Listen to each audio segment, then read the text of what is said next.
Union. நம்ம நண்பர்கள் நிறைய பேர் கேட்கின்ற ஒரே கேள்வி, அண்ணே இந்த படிக்காசு நிலைமை மாறாதா? இதுக்கு ஒரு விமோச்சனமே கிடையாதா?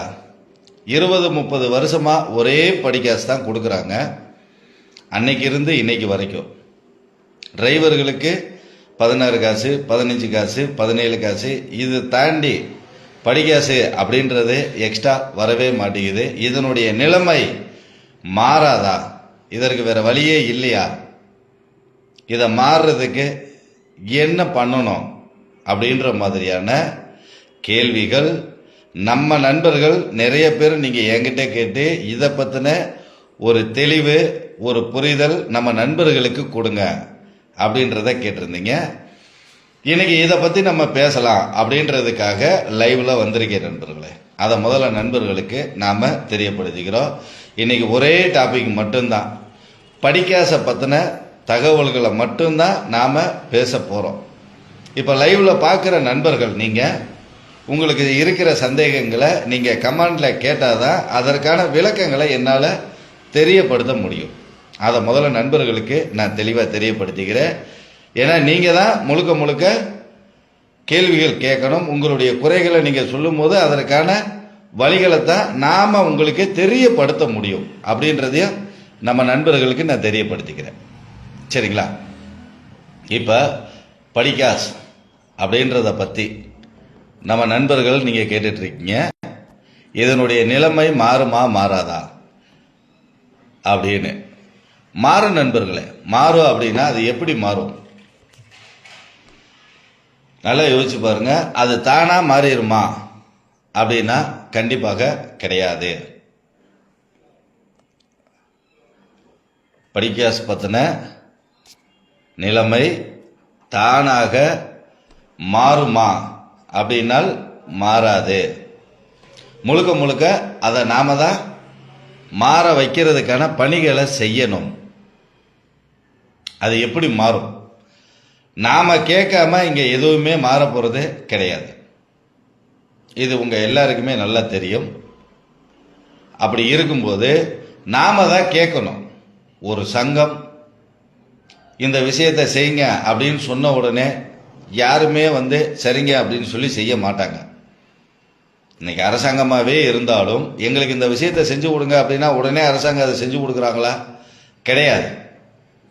அவங்களுக்கு அதற்கான நெருக்கடிகள் வரும்போது மட்டும்தான் அந்த விஷயங்களை செய்வாங்க. இதுதானே நிதர்சனமான உண்மை. அப்ப நமக்கு மட்டும், டிரைவர்களுக்கு மட்டும், இந்த படிக்காசுல ஓடுற நபர்களுக்கு படிக்காசு மட்டும் ஓனர்களா சேர்த்து கொடுக்கணும் அப்படின்னு நீங்க எதிர்பார்த்தா இது எப்படி நடக்கும்? நடக்காது. அப்ப இதை மாத்துறதுக்கான வழி நம்ம கிட்ட தான் இருக்கு. அதை நம்ம தான் செயல்முறைக்கு கொண்டு வரணும். அப்படி கொண்டு வந்தால் இந்த படிக்காசு மாற்றமும் எல்லா இடத்துலையும் மாறும். எல்லாருக்கும் படிக்காசு, அதிகமான படிக்காசுல வாகனம் இயக்கிறதுக்கான அனைத்து வழிகளும் இருக்கு. இதை நாம சரியா செய்யணும். முதல்ல இங்க நம்ம செய்யறதுக்கு தான் தயாரா நிறைய பேர் இல்லை. ஏன் இல்லை அப்படின்னு பார்த்தோம்னா அதையும் நாம ஒரு வகையில் உட்காந்து, நானும் அந்த லைனில் இருக்கிறவன் தானே, ஒரு வகையில் உட்காந்து யோசிக்கும் போது நம்மளுடைய தேவைகள், நம்ம வாழ்வாதாரத்தினுடைய சூழ்நிலைகள், அதற்காக நம்மளை போராட விடாமல் இருக்கிற இந்த காலகட்டத்துக்குள்ளேயே நம்மளை இழுத்துக்கிட்டே போறதுனால இதனுடைய மாற்றங்கள் பெரிய அளவில் இன்னும் வரலை. அப்ப இதனுடைய மாற்றத்தை நாம கொண்டு வரணும் அப்படின்னா முதல்ல நாம எல்லாருமே கேட்க ஆரம்பிக்கணும். ஒரு வண்டிக்கு நாம போறோம் அப்படின்னா, உங்க வண்டிக்கு நான் வர என்ன படிக்காசு கொடுக்குறீங்க, எனக்கு இந்த படிக்காசு கட்டாதுங்க, எக்ஸ்ட்ரா வேணும். ஒருத்தரா கேட்க ஆரம்பிக்கணும். இன்னைக்கு நம்ம கிட்ட என்ன நிலைமை இருக்கு யோசிச்சு பாருங்க. நம்ம கிட்ட இருக்கிற குறைகளையோ நாம முதல்ல தெரிஞ்சுக்கிறணும். இப்போ ஒருத்தர் 15 காசு படி வாங்க டிரைவர் அப்படின்னு சொல்லி கூப்பிடும்போது அந்த இடத்துல அந்த வண்டிக்கு சரியான டிரைவர்கள் இருக்கும் பட்சத்தில் அவங்க அடுத்த டிரைவரை கூப்பிட போறது கிடையாது. ஆனால் நமக்கு வைத்த வழி, நமக்கு வருமானம் வேணும். இப்போ ஒரு வண்டிக்கு போகணுன்றப்ப, அண்ணே நான் 14 காசு கூட்டுறேன், எனக்கு வண்டி கொடுங்க அப்படின்னு போய் கேட்குற டிரைவர்கள் இருக்காங்க இன்னும். அப்படி இருக்கும்போது என்ன ஆகுது, 15 காசு கொடுத்துட்டு இருக்கிற இடத்துல அதை அப்படியே குறைச்சி 14 காசுக்கு அந்த ஓனர் கொண்டு வந்துடுவார். ஏன்னா டிரைவர் அதிகமாக இருக்காங்க, அவங்க வறுமையில் இருக்காங்கன்றதை அவங்க சாதகமாக கரெக்டாக பயன்படுத்திக்கிடுவாங்க. இது இயல்பு. யாராக இருந்தாலும், நீங்களாக இருந்தாலும், நானாக இருந்தாலுமே ஒரு இடத்துல நமக்கு ஒரு 10 ரூபா லாபம் கிடைக்குதுன்னா நம்ம அதை நோக்கி தான் போவோம். இது ஓனர்களை சொல்லி குத்தம் கிடையாது, முதல்ல நம்மகிட்டே இருக்கு. ஏன்னா இந்த ஆக்டிங் டிரைவர்ஸ் இந்த பிரச்சனையெல்லாம் நம்ம டெய்லி ஃபேஸ் பண்ணிட்டு இருக்கோம். ஒரு டிரைவரு 900 ரூபா சம்பளத்துக்கு போயிட்டு இருக்காரு, அதே கஸ்டமர்கிட்ட இன்னொரு டிரைவர் நான் 700 ரூபாய்க்கு வரேன் என்னை கூட்டிகிட்டு போங்கன்னு சொல்லி அவங்களுடைய பொழப்பில் மண்ணள்ளி போடுறாங்க. இப்போ இந்த 700 ரூபாய்க்கு வரேன்னு சொல்கிற டிரைவர் யாருன்னு பார்த்தோம்னா புதிய டிரைவர்களாக இருக்காங்க. அவங்களுக்கு ஒரு ஆர்வம், பணத்தினுடைய அருமை தெரியுதோ இல்லையோ அவங்க வண்டி ஓட்டணும் அப்படின்ற மைண்ட் செட்டில் வராங்க. இல்லைன்னா அவங்களுடைய தேவை அந்த அளவுக்கு அன்னைக்கு நிலைமை இருக்கு, சரி இதுக்காக போவோம் அப்படின்ற இடத்துக்கு அவங்க தள்ளுறாங்க.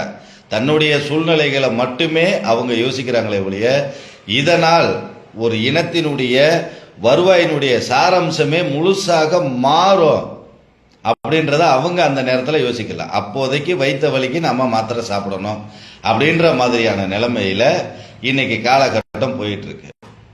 ஒரு டிரைவருக்கு எதிரி இன்னொரு டிரைவர் தான், ஓனர் கிடையாது.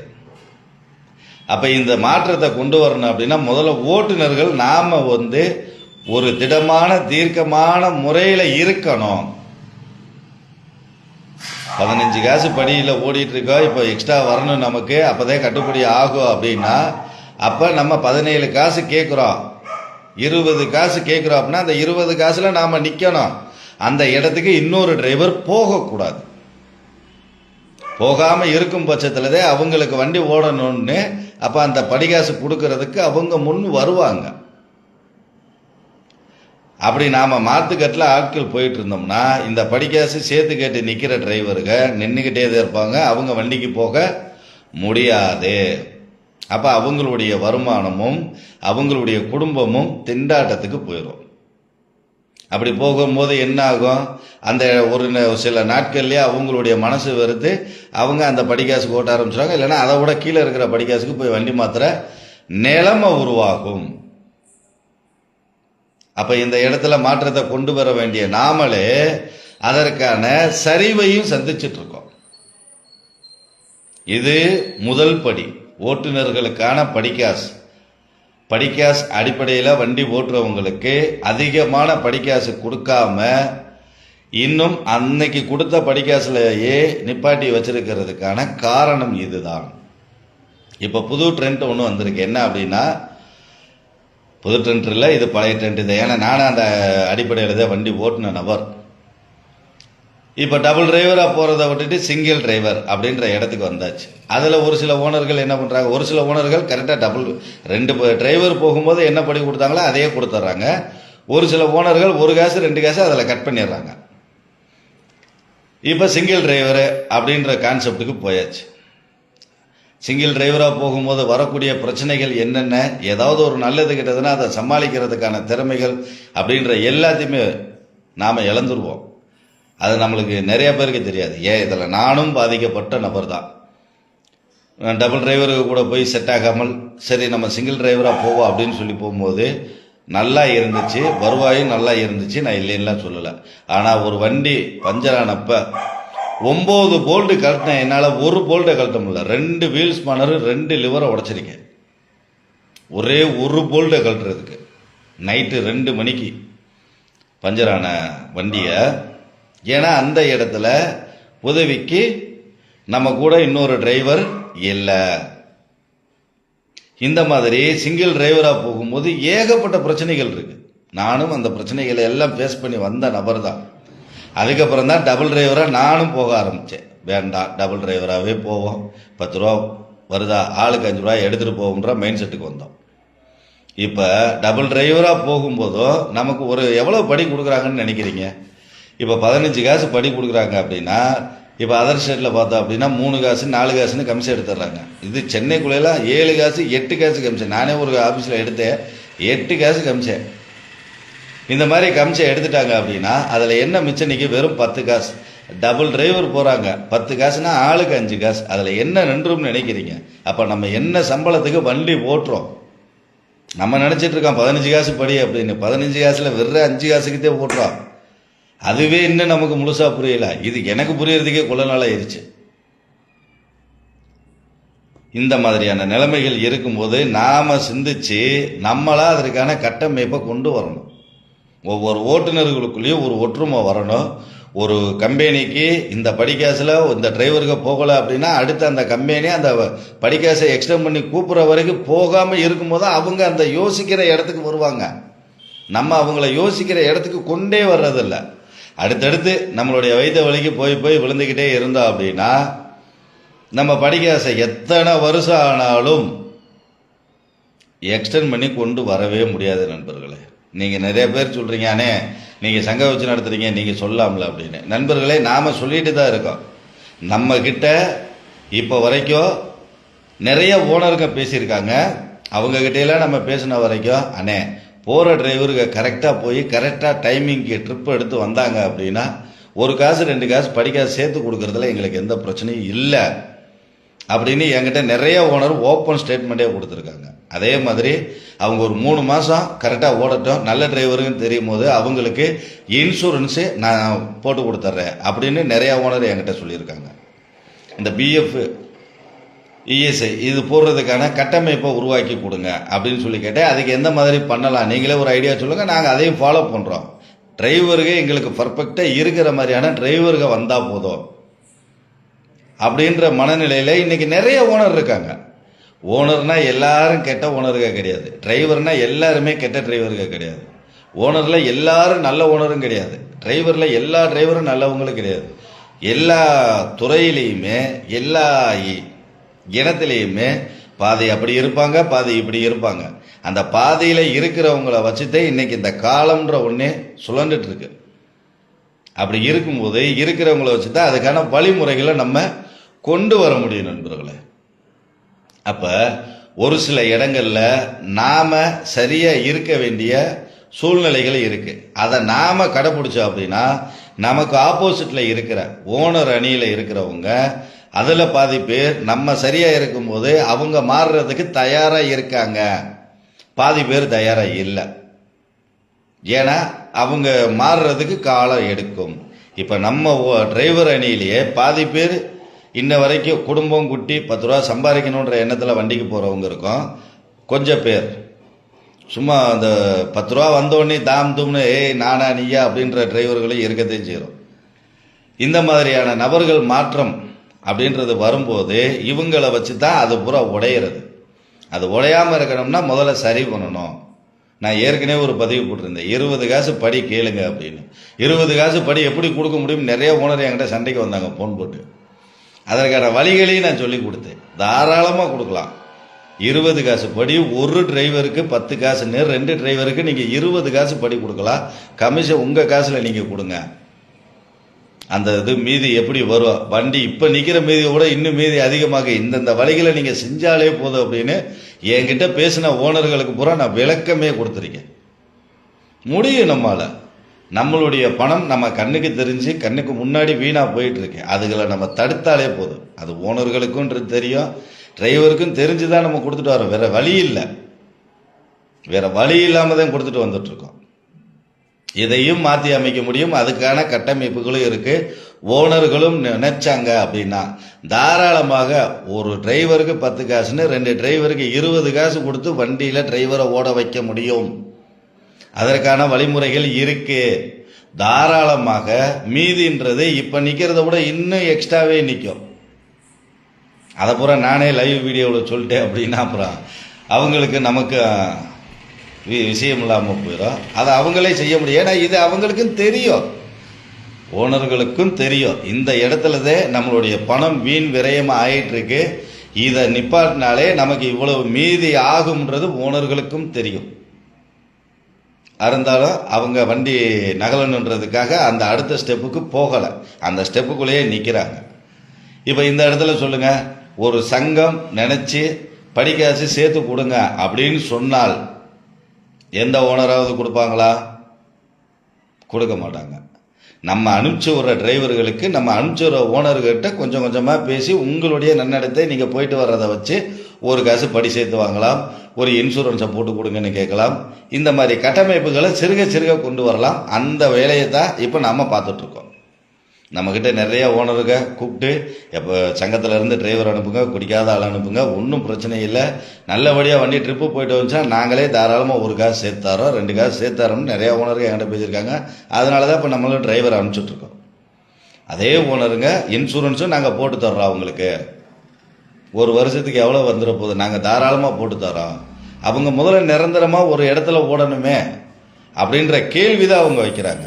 ஒரு 6 மாதம் 1 வருஷம் ஓடட்டும், அவங்களுக்கு நாங்கள் பிஎஃப்பிஎஸ்சியை பிடிக்கிறதுக்கான வழிகளையும் செஞ்சு தரோம்லாம் நம்மக்கிட்ட பேசியிருக்காங்க. இதெல்லாம் நம்ம பேசி தான் வச்சுருக்கோம். இப்போ அதன் அடிப்படையில் தான் டிரைவர்களையும் அனுப்பிச்சிட்ருக்கோம். இந்த மாதிரியான கட்டமைப்புகளை முயற்சி எடுத்து போயிட்டு தான் நண்பர்களே இருக்கோம். இப்போ டிஎன் ஆல் டிரைவர் அசோசியேஷன் சொல்லிருச்சு, எல்லா ஓனரும் 20 காசு படி கொடுங்க அப்படின்னு உடனே எல்லா ஓனரும் கொடுத்துருவாங்களா? வாய்ப்பே கிடையாது. சரிங்களா? அதனால் அந்த மாதிரி நினைக்காதீங்க. தங்கப்பாண்டின்ற நபர் சொன்னால் படிக்க சேர்த்து வரும் அப்படின்னு நிறைய பேர் என்கிட்ட என்னமோ நான் கடவுள் மாதிரியே நினச்சி சொன்னீங்க. அப்படிலாம் இல்லை நண்பர்களே. உங்களில் ஒருத்தந்தே நானும். நல்லது எது கெட்டது எது, எதை செய்யணும் எதை செய்யக்கூடாதுன்ற விஷயங்களை தான் நம்ம முன்னாடியே நான் தெரியப்படுத்திட்டு இருக்கேன். சரிங்களா? இதை செஞ்சால் நமக்கு நல்லது, இந்த வழியில் போனோம்னா நமக்கு இது கிடைக்கும், இதை தான் நம்ம வாங்கலாம் அப்படின்ற வழிமுறைகளை சொல்லி கொடுத்துட்ருக்கேன். அதில் நல்ல விஷயங்களை பூரா பிக்கப் பண்ணி நிறையா சங்க நிர்வாகிகளை அவங்க அதை ஃபாலோ பண்ணுறாங்க. மொத்தத்தில் நல்ல விஷயங்கள் நடக்குது. நான் ஒருத்தனாக இருந்து அதை சாதிக்க முடியாது. நான் எங்கள் மனசில் தோன்ற என்கிட்ட இருக்கிற திட்டங்களை பொது வெளியில் நான் நண்பர்களுக்கு தெரியப்படுத்துகிறேன். அதை அடுத்தடுத்து இருக்கிற நண்பர்களும் கேட்ச் பண்ணி அதுக்கான முயற்சி எடுக்கிறாங்கன்றப்ப நல்லது நடந்தால் சரின்ற கான்செப்டில் நம்மளும் போயிட்டுருக்கோம். இதுதான் கான்செப்ட். படிக்காசு நமக்கு சேர்த்து வரணும் அப்படின்னால் ஓட்டுநர்களுக்குள்ளே இருக்கிற ஒற்றுமையை வச்சு தான் அதை நாம் கொண்டு வர முடியும். நல்லா தெரிஞ்சுக்குங்க. ஓனருங்க பாதி பேர் தயாராக இருக்காங்க. நாம் சரியாக இருந்தால் அப்போ நம்மக்கிட்ட இருக்கிற தவறுகளையும் நாம் திருத்தி இன்னும் கொஞ்சம் பர்ஃபெக்டாக நம்ம வந்தோம்னா அதை செய்கிறதுக்கு பாதி பேர் தயாராகவும் இருக்காங்கன்ற தகவலையும் நம்ம நண்பர்களுக்கு நான் தெரியப்படுத்திக்கிறேன். சரிங்களா? இந்த மாதிரி ஓனர் இருந்தாங்கன்னா சொல்லுங்கள், நான் வண்டிக்கு வர்றேன் அப்படின்னீங்கன்னா தாராளமாக எனக்கு கூப்பிடுங்க. நிறைய வேகன்சி நம்ம கையில் இருக்குது. நான் தாராளமாக உங்களை அனுப்பிச்சி வைக்கிறேன். சரிங்களா? முதல்ல ஓடி உங்களுடைய பர்ஃபார்மன்ஸாக அங்கே கரெக்டாக ஃபாலோ பண்ணி காட்டுங்க. ஒரு 6 மாதம் ஓடி நீங்கள் எந்த மாதிரி இருக்கீங்கன்னா அவங்கக்கிட்ட இருந்து சர்டிஃபிகேட் எனக்கு கொடுக்கட்டும். உங்களுக்கு தேவையான ஒவ்வொரு விஷயத்தையும் அந்த ஓனருக்கு செய்வாங்க. சரிங்களா? இதை நாம் ஒரு விஷயத்தில் இது பண்ணிக்கலாம். அடுத்த கட்டமாக சரி, இப்போ டிரைவர்கள் இல்லாமல் டிரைவர்கள் ஒன்றும் சேர மாட்டாங்க, இந்த வாழ்க்கை அப்படியே போயிடும். இதை தாண்டி இந்த படிக்காசு எக்ஸ்டெண்ட் பண்ணி கொண்டு வர்றதுக்கான வழி இல்லையா அப்படின்னு கேட்டால் அதுக்கும் வழிகள் இருக்கு. டிரைவர்கள் ஒன்று சேராமல் ஒவ்வொரு ஓனரையும் படிக்காசு எக்ஸ்ட்ரா கொடுக்க வைக்கிறதுக்கான வழி இல்லையா அப்படின்னு கேட்டால் வழி இருக்கு. அதில் முதல் வழி எனக்கு தெரிஞ்சே சொல்கிறேன். இப்போ ஓட்டுநர்களுக்காக நல்லது செய்யணும் அப்படின்னு நினச்சி உருவான சங்கங்கள், நல்லா புரிஞ்சுக்கிறணும், ஓட்டுநர்களுக்கு நல்லது செய்யணும் அப்படின்னு நினச்சி உருவான சங்கங்கள், அந்த சங்கங்கள் பூரா ஒன்று சேர்ந்து ஒரு தீர்மானம் போட்டு அதை எல்லா ஓனர் அசோசியேஷனுக்கும் லெட்டர் பேடாக அனுப்பி இதுதான் கொடுக்கணும் அப்படின்ற ஒரு நிர்பந்தத்தை கொண்டு வர்றதுக்கான வழி இருக்கு. அதன் வழியாக கொண்டு வர வைக்க முடியும். அதுக்கும் ஓட்டுநர்களாகிய நாம் எல்லாரும் சப்போர்ட் பண்ணாதான் முடியும். ஒரு வாரம் நீங்கள் இந்த கம்பெனிக்கு வண்டிக்கு போகாதீங்கப்பா, நாங்கள் லெட்டர் கொடுத்துருக்கோம், அவங்க எக்ஸ்ட்ரா கொடுக்குறோன்றதுக்கான பதில் நமக்கு கொடுக்கல, அதனால் இந்த வண்டியில் ஓடுற ஓட்டுநர்கள் ஒரு வாரம் வண்டிக்கு போகாதீங்க, அவங்க வண்டி நிற்கட்டும், அப்போ தான் கஷ்ட நஷ்டம் என்னன்றது தெரிய அப்போ அடுத்த மூமெண்ட்டுக்கு அவங்க வருவாங்க அப்படின்ற ஒரு புஷ் பண்ணுற இடத்துக்கு டிரைவர் சங்கங்கள் ஒன்று சேர்ந்து அவங்க லெட்டர் பேடு வழியாக ஓனர்களுக்கும் ஓனர் அசோசியேஷனுக்கும் தெரியப்படுத்தி படிக்காசை எக்ஸ்டெண்ட் பண்ணி கொடுங்கன்னு சொல்லும்போது கொடுக்குறோம் கொடுக்கல அப்படின்ற தகவலை ஓனர் அசோசியேஷனும் ஓனரும் டிரைவர்கள் சங்கங்களுக்கு திரும்ப பதில் லெட்டராக கொடுக்கும்போது அதற்கு அடுத்த கட்ட நடவடிக்கையாக என்ன செய்யலான்ற கூட்டு முயற்சியில் இந்த படிக்காஸ் சேர்த்து கொடுக்கறதுக்கான வழியையும் வாய்ப்பையும் உருவாக்க முடியும். அந்த இடத்துல என்ன ஒரு கொஸ்டின் வந்து நிற்கும் அப்படின்னு பார்த்தீங்கன்னா, ஒரு சில ஓட்டுநர்கள் செய்யும் தவறை முன்னாடி கொண்டு வந்து நிப்பாட்டுவாங்க. ஓனர் அசோசியேஷனாக இருக்கட்டும், ஓனர்ஸாக இருக்கட்டும், இந்த மாதிரி ஒரு சில டிரைவர்கள் செய்யக்கூடிய தவறுகளை முன்னாடி கொண்டு வந்து நிப்பாட்டி, இந்த மாதிரி டிரைவர்களுக்கு இவங்களுடைய தவறுகளுக்கு நீங்கள் என்ன சொல்கிறீங்கன்ற கேள்வி ஏன்னா என்கிட்ட வந்துச்சு. ஒரு சில டிரைவர்கள் வண்டியில் ஓடும் போதே எக்ஸ்ட்ரா பணம் வாங்கிட்டு ஓடிடுறாங்க. திரும்ப அவங்கள தொடர்பு கொள்ள முடியறதில்ல. அதுக்கான முழு ஆதாரங்களோட ஒரு 5-6 ஓனருங்க என்கிட்டயே அந்த டீட்டெயில்ஸ்லாம் அனுப்பிச்சிருக்காங்க. அப்போ இந்த மாதிரி இருக்கிற டிரைவர்களால் நம்மளுக்கு கெட்ட பேர். அப்போ ஒரு கட்டமைப்பை உருவாக்கி கொண்டு வரும்போதே நமக்கு சில தடங்கல்கள் வரும். அதை மாற்றி அமைக்கணும் அப்படின்னா இந்த மாதிரி டிரைவர்ன்ற பேரில் இந்த ஒரு சில தவறுகள்லாம் பண்ணிட்டு இருக்காங்க இல்லையா, அந்த மாதிரி நபர்களை நாம் களை எடுக்கணும். அப்போ டிரைவராக இருக்கிற எல்லாரும் முதல்ல சங்கத்தினுக்குள்ளே வரணும். எந்த சங்கமாக வேணாலும் இருக்கட்டும், முதல்ல நீங்கள் ஒரு சங்கத்துக்குள்ளே இருக்கணும். அந்த சங்கத்தினுடைய சட்டத்திட்டங்கள் வழிமுறைகள் அதற்கு நீங்கள் கட்டுப்பட்டு நடக்கும்போது தான் அந்த சங்கம் உங்களுக்காக முன்னாடி நிற்கும். அப்போ இந்த மாற்றம், இந்த படிக்காஸ் அப்படின்றத ஓனர்கள் வழியாக நாம் எக்ஸ்டெண்ட் பண்ணி கொடுக்கறதுக்கான வாய்ப்பு இருக்கு. புரிஞ்சுங்களா? முதல் வழி ஓட்டுநர்கள் ஒன்று சேர்ந்து படிக்காஸ் எக்ஸ்டெண்ட் பண்ணி கொண்டு வர்றதுக்கான வழி இருக்கு. அதனுடைய வழியை சொன்னேன், ஆனால் அது நடக்காது. இது உங்களுக்கும் தெரியும், எனக்கும் தெரியும், இது ஓனர்களுக்கு நல்லாவே தெரியும். 10 ஓட்டுநர் இருக்கிற இடத்துல இன்னொரு ஒரு ஓட்டுநர் என்ன செய்வார், இல்லை 2 ஓட்டுநர் என்ன செய்வார், ஓனருக்கு விசுவாசமாக இருக்கா அப்படின்ற பேரில் அந்த 10 டிரைவருக்கு பேசுகிறத ஓனர்கிட்ட அப்படியே போட்டு விடுவார். ஏன்னா அவர் ஓனருக்கு விசுவாசமாக நல்ல பிள்ளைன்னு பேர் எடுக்கிறாராம்மா. விசுவாசம்ன்றது முதல்ல என்னென்ன தெரியுமா? விசுவாசம்ன்றது யாருக்கு விசுவாசமாக இருக்கணும், எங்கே விசுவாசமாக இருக்கணும், எந்த இடத்துல விசுவாசமாக இருக்கணும். விசுவாசம்ன்றதுக்கான அர்த்தம் நிறைய பேருக்கு இன்னும் தெரியல போல இருக்கு. இந்த மாதிரி வேலைகள் பார்க்குறாங்க. ஏன்னா என் கம்பெனியில் எனக்கே பார்த்தவங்கதே. ஏன்னா இருக்கட்டும், இந்த மாதிரி இருக்கிறவங்களுக்கு மத்தியில் அது சாத்தியம் இல்லை. இப்போ இரண்டாவதாக நான் சொன்னேன் பார்த்தீங்களா, சங்கங்கள் ஓட்டுநர்களுக்கு நல்லது செய்யணும்னு நினைச்சு உருவாக்கின சங்கங்கள், சங்கங்களின் நிர்வாகிகள் ஒன்று சேர்ந்து அனைத்து சங்கமும் சேர்ந்து லெட்டர் பேடு வழியாக இதற்கான மாற்றத்தை கொண்டு வர்றதுக்கான வழி இருக்கு. சரிங்களா? இது இரண்டாவது கட்டம். மூணாவது கட்டம் ஒன்று இருக்கு. அதை செஞ்சா அப்படின்னா ஒரே நாளில் அதை நம்மளால் கொண்டு வர முடியும். எப்படி? ஒற்றை நாள். மூணாவது இருக்கிற ஆப்ஷனு ஹையஸ்ட், அதாவது எப்படி சொல்கிறது, பிரம்மாஸ்திரம் மாதிரி. ஆனால் அதை அவ்வளோ சீக்கிரம் கொண்டு வர முடியாது. அதுக்கு நம்ம ஆளுங்க எப்படி ஒத்துழைப்பு கொடுப்பாங்கன்னு தெரியாது. ஆனால் கொண்டு வரலாம். எப்படியே கொண்டு வரலாம். அதற்கான வழிமுறைகள் சட்டத்திலேயே இருக்கு. அதை நாம் செய்ய வைக்க முடியும். ஆனால் அது பிரம்மாஸ்திரம் மாதிரி. ஆனால் அதை நடைமுறைக்கு கொண்டு வர்றது ரொம்ப ரொம்ப கஷ்டம், ரொம்ப கஷ்டம். ஆனால் கொண்டு வந்துட்டோம் அப்படின்னா, அதை நாம் செஞ்சுட்டோம் அப்படின்னா அடுத்து இது சட்டமாகவே அமுழு மாதிரி எல்லாருக்குமே தெரியப்படுத்துவாங்க. அதுக்கான வழிகள் இருக்குது. சிறந்த சட்ட ஆலோசகர்கள்கிட்ட இதற்கான ஆலோசனையெல்லாம் நான் ஏற்கனவே கேட்டு வச்சுருந்தேன். ஆனால் நடைமுறை கொண்டு வர்றதுக்கு இப்போதைக்கு எனக்கு சாத்தியம் இல்லை. ஏன்னா இன்னும் கொஞ்சம் நம்ம சங்கம் வளரணும், நம்ம சங்கத்தில் இருக்கிற உறுப்பினர்கள் பலப்படுத்தணும். ஏன்னா இன்னைக்கு 1,20,000 உறுப்பினர்கள் தான் நம்ம சங்கத்தில் இருக்காங்க. இவங்க பத்தாது. இன்னும் கொஞ்சம் நம்ம அதிகமான பலத்தோடு இருக்கணும். குறைஞ்ச ஒரு 5 லட்சம் பேரையாவது நம்ம இதுக்குள்ளே கொண்டு வரும்போது தான் அந்த வழியை நம்ம செய்ய முடியும். அதனால் அதற்கு கொஞ்சம் டைம் எடுக்கும், கொஞ்சம் கஷ்டம், கொஞ்ச நாள் ஆகட்டும், ஒரு 4-5 வருஷம் போகட்டும். அதுக்குள்ளே நம்ம கொண்டு வந்துடுவோம்.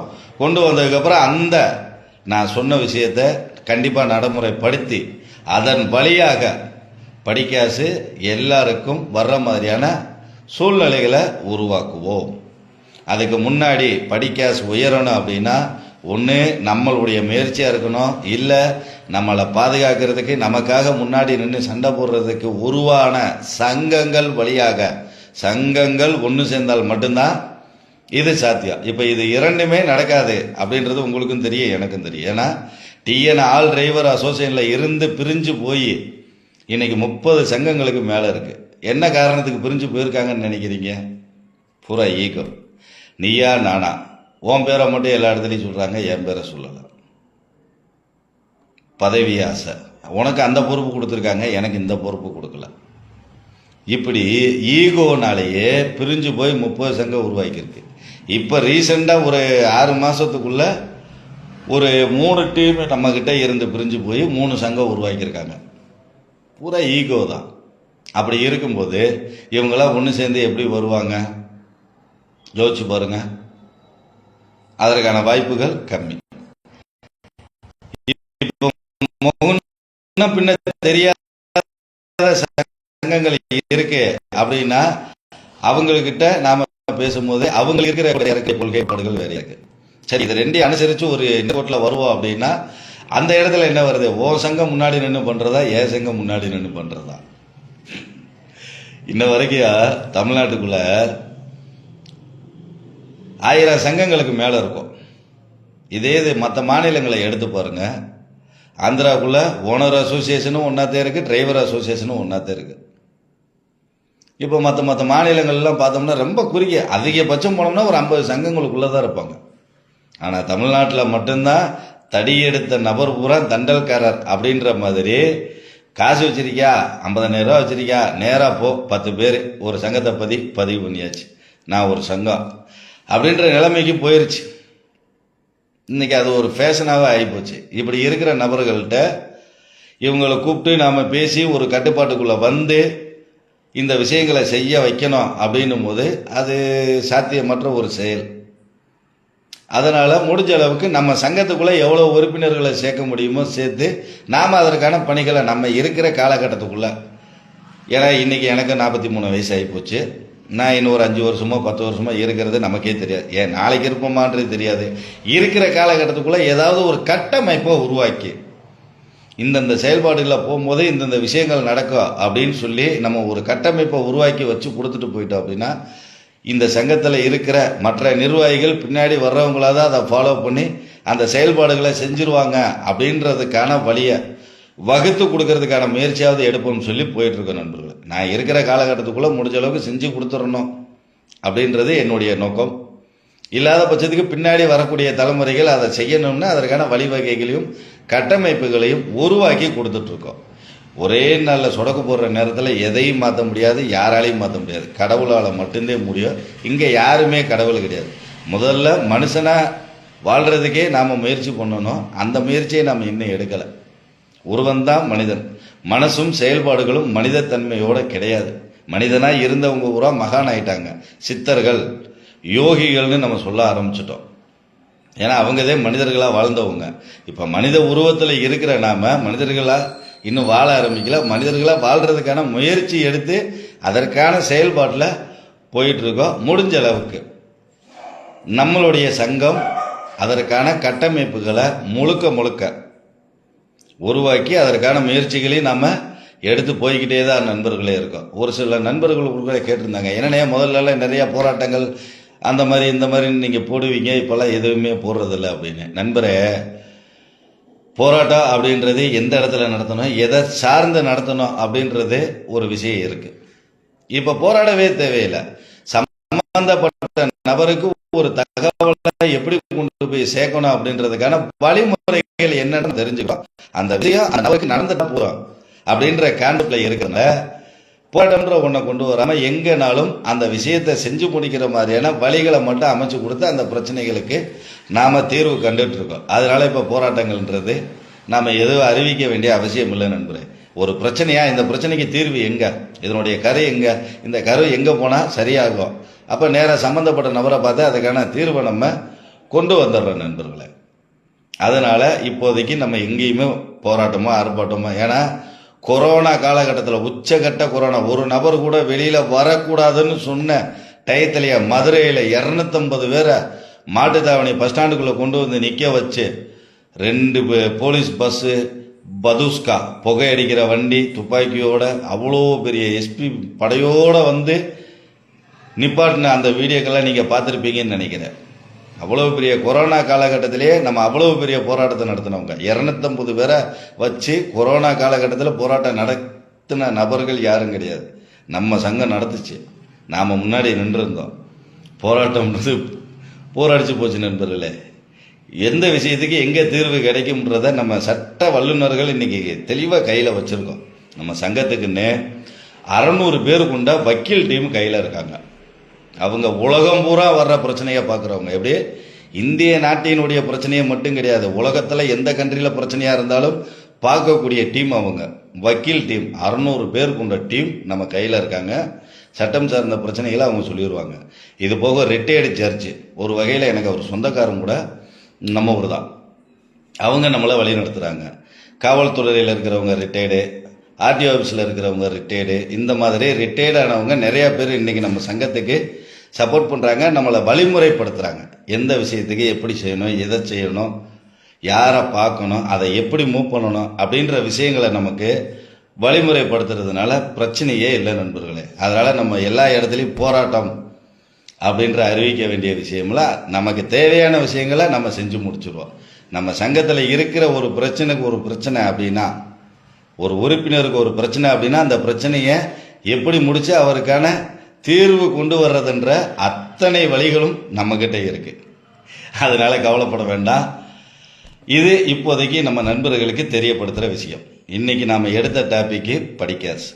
அந்த படிக்காசு அதிகமாகணும் அப்படின்னா அதுக்கு என்ன செஞ்சால் வரும் அப்படின்ற வழிமுறைகளை சொல்லியிருக்கேன். இது நடக்குமா நடக்காதான்ற தீர்வையுமே நான் கொடுத்துட்டேன்.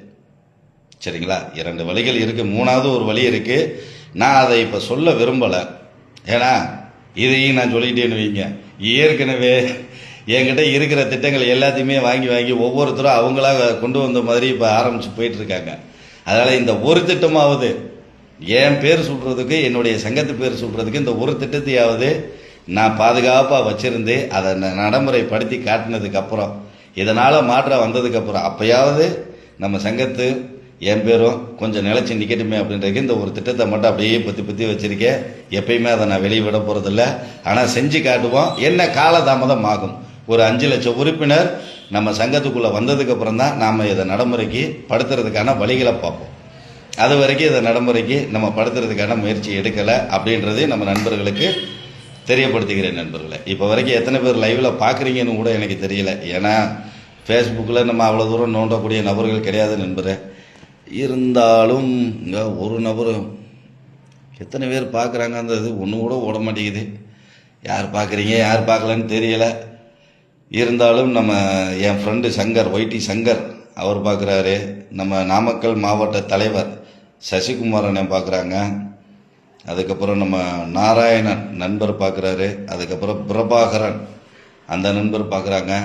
இவங்க மட்டும் 4 பேர் தெரியுது. ஓகே நண்பர்களே, இன்றைக்கி உங்களுக்கான தகவல் தெரியப்படுத்தியிருக்கேன். நண்பர்கள் யாராவது லைவில் பார்த்துட்ருக்கீங்க அப்படின்னா ஏதாவது கேள்விகள் கேட்டால் நான் தெரியப்படுத்துவேன். கேள்வி கேட்கல அப்படின்னா நம்ம ஃபினிஷிங் பண்ணிக்கிறலாம். யாராவது லைவில் இருக்கீங்களா? உங்களுக்கு ஏதாவது சந்தேகங்கள் இருந்தாலும் நீங்கள் கேட்கலாம். என்ன நண்பர்களே ஆச்சு?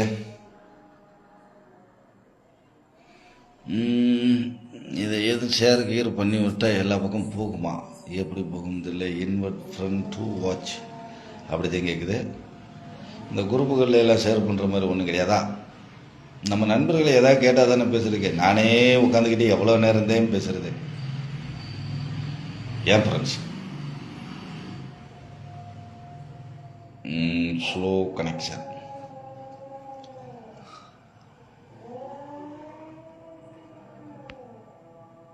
ஓகே, வாய்ப்பில்லை போல இருக்கு. சரிங்க நண்பர்களே, இதுக்கு மேலே யாரும் வரலை நம்ம நண்பர்கள். சரி ஓகே, வெயிட் பண்ணி பார்ப்போம் கொஞ்ச நேரம்.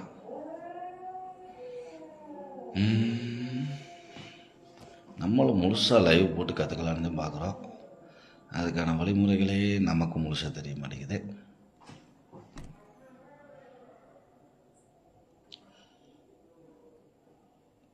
மிக்க மகிழ்ச்சி நண்பர்களே. வேறு எதுவும் கமெண்ட் வராதனால தகவலை தோணும் முடிச்சுக்கிடுவோம். முடிஞ்ச அளவுக்கு நம்மளுடைய ஒற்றுமை, சங்கங்கள் வைத்து நடத்தக்கூடிய நண்பர்கள், ஓட்டுநருக்கு நல்லது செய்யணுன்ற எண்ணத்தில் சங்கம் உருவாக்கிய அந்த நல்ல மனிதர்கள் வேணும்னா எனக்கு தொடர்பு கொள்ளுங்க. நாம் எல்லாரும் ஒரு அணியாக இருந்து ஒரு முயற்சி எடுப்போம். நம்ம இனம், நம்ம ஓட்டுநர்களினுடைய வாழ்வாதாரத்தை பாதுகாப்பதற்காக. ஏன்னா இன்னைக்கு நிறைய சங்கங்கள் வந்துருச்சு. உங்களுக்கு என்னுடைய நம்பர் தெரியல அப்படின்னாலும் நான் இந்த வீடியோவில் சொல்கிறேன். 94 86 03 09 06. இது என்னுடைய நம்பர் தான். இந்த நம்பர் தான் வாட்ஸ்அப் நம்பரும். கூப்பிட்ற நண்பர்கள் கூப்பிடுங்க. ஒரு கட்டமைப்பை உருவாக்கி நம்மால் முடிஞ்ச அனைத்து பணிகளையும் அனைத்து ஓட்டுநர் இனத்திற்கும் அதை நம்ம கொண்டு சேர்ப்போம் அப்படின்றத தெரியப்படுத்திக்கிறேன்.